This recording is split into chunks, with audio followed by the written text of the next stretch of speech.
A day of cave exploring for a group of Boy Scouts was planned to be a challenging and educational adventure when an unexpected encounter with a five-in fissure throws the plan into chaos. They could never have expected the deadly consequences of this unbelievable stroke of bad luck. This is the fatal breakdown of the Crooked Swamp.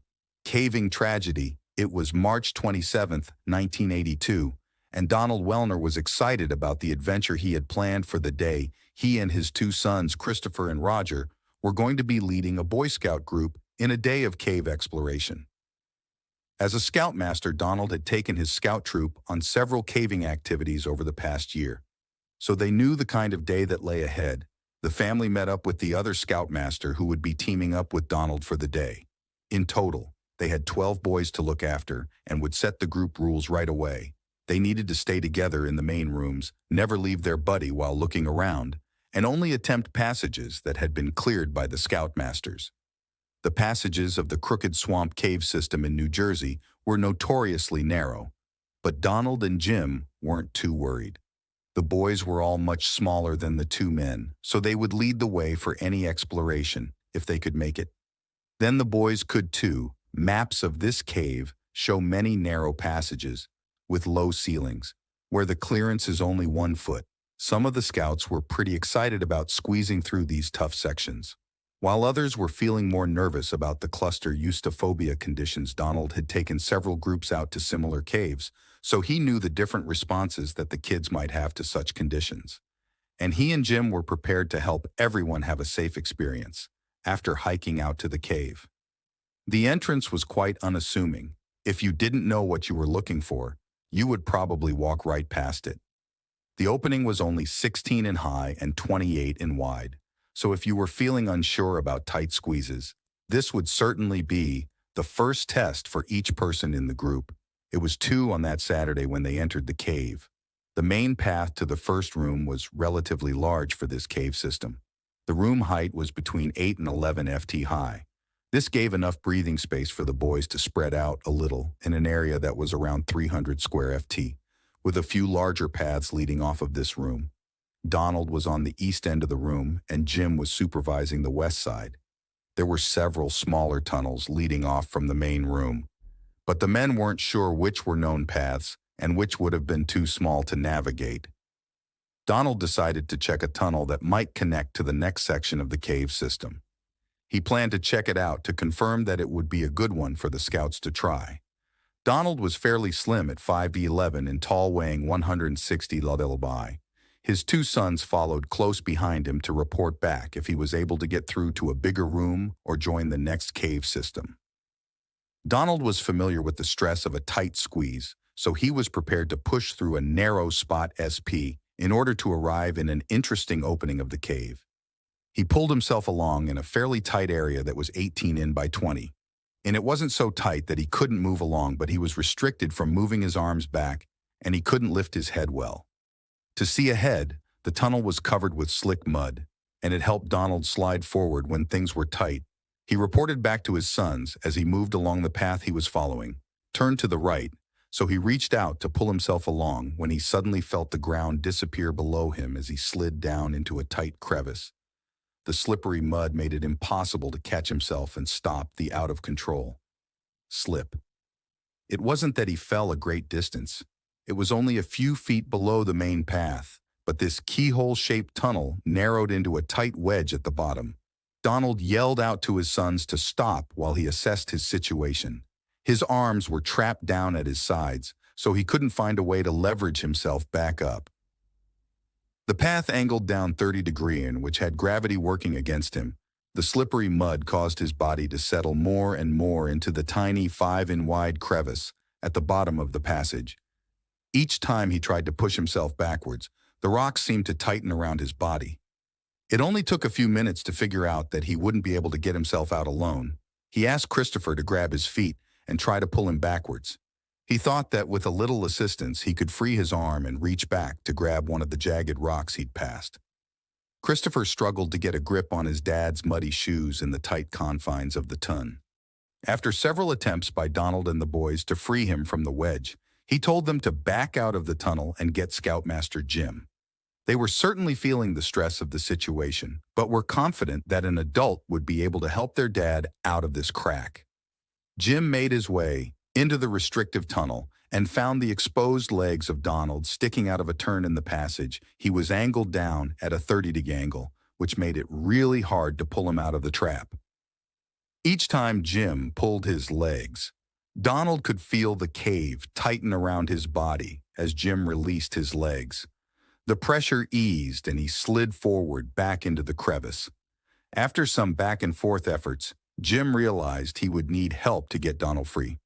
Jim was barely able to reach the area where Donald was stuck since the tunnel squeezed down to just 18 in this area. It seemed unreal that his friend had just crawled forward into this tight spot, but now couldn't back out. Donald explained that some rocks had loosened when he slid, and it seemed that they were wedging against his body.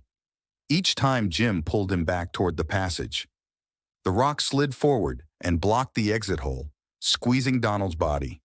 In the process, this was not a situation that the two men would be able to fix on their own. Pulling backwards was only pushing Donald into an impossibly narrow squeeze, and there was no way for Donald to move forward because he was pressed against the tunnel walls, which had narrowed to 5 and just beyond his head. Donald was stunned to find himself in this position. Jim backed out of the tunnel and called for help. It had been nearly 3 hours since Donald had become stuck, and he had not moved an inch. The police put out the call for cave rescue specialists to assist in the tight tunnels. This wasn't the kind of space where a team of people could move in and rescue a stuck caver. The tunnel that Donald was stuck in was just big enough for one person to reach his feet. At a time, the rescue teams got to work, trying to rig up some ropes to pull him out of the tight passage. Even with the additional pull of several people, it only caused Donald to become more wedged under the ledge and rock, keeping him trapped. The rescuers couldn't reach the rock that was blocking the path, and Donald's hands were trapped by his body in the narrow fissure he had slid into once they realized that pulling would not free him. They brought in the chisel and small jackhammers to try to move out some larger pieces of rock. This was painstaking work in the cramped space, with little progress to show for hours of work. Groups of 2 moved in and out of the passage to reach Donald and try to warm his body with a heat lamp and warm water bottles around his legs. They talked with Donald to assure him that they were going to find a way to free him. He felt completely helpless without the use of his arms and stuck under a rock that had broken free from the ceiling of this tunnel. Donald was cold and thirsty, but no one could reach his upper body to help alleviate his suffering. He asked them to call his wife and let her know he would be late tonight. The minutes and hours ticked by slowly for Donald while he thought about how he got into this situation.